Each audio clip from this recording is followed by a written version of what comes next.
তোমরা যারা অনুষ এই জেনারেশনে ঢাকা বিশ্ববিদ্যালয়ের ছাত্র, এইটা তোমাদের কাছে একটা দায় ও দরদের জায়গা রাজনীতিতে। আমি প্রথমত হচ্ছে যারা আন্দোলনের লড়াইতে এবং ঢাকা বিশ্ববিদ্যালয়ের ইতিহাস ঐতিহ্যের সাথে সংগতিপূর্ণ যেই বাস্তবতাগুলো আমরা দেখেছি, আমি প্রায় এটা বলি যে আমাদের টিএসসির আমার সেই কনভোকেশন স্পিচের কথা মনে আছে যে আমি ফার্স্ট ইয়ারে আমার ডিপার্টমেন্ট থেকে আমি টিএসসিতে কথা বলেছিলাম। তো সেই 1600 অডিয়েন্সের সামনে আমি কি বলেছিলাম 6-7 মিনিটের বক্তব্যে সেটা মনে আছে।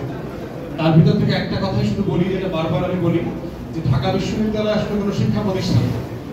ঢাকা বিশ্ববিদ্যালয় হচ্ছে এই বঙ্গীয় জনপদের সুবা বাংলার ইতিহাসের যেই শত শত বছরের মুসলিম জনগোষ্ঠীর লড়াইয়ের একটা মাইল ফলকের জায়গা, যেটার মধ্য দিয়ে এখানকার যারা প্রজারা ছিলেন, নিম্নবর্ণের হিন্দুরা ছিলেন, বঙ্গীয় মুসলমানরা ছিলেন, তারা সবাই মিলে তার আইডেন্টিটিকে অ্যাফার্ম করেছে শত শত বছরের লড়াইয়ের প্রেক্ষিতে।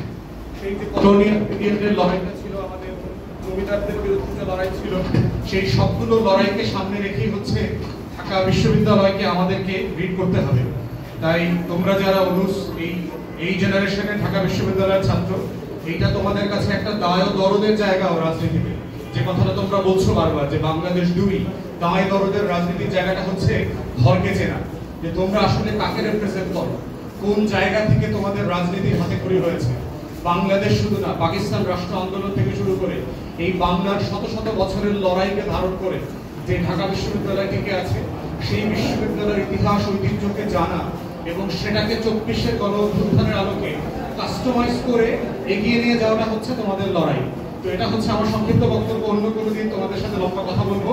এই পর্যায়ে আমি দোয়া করছি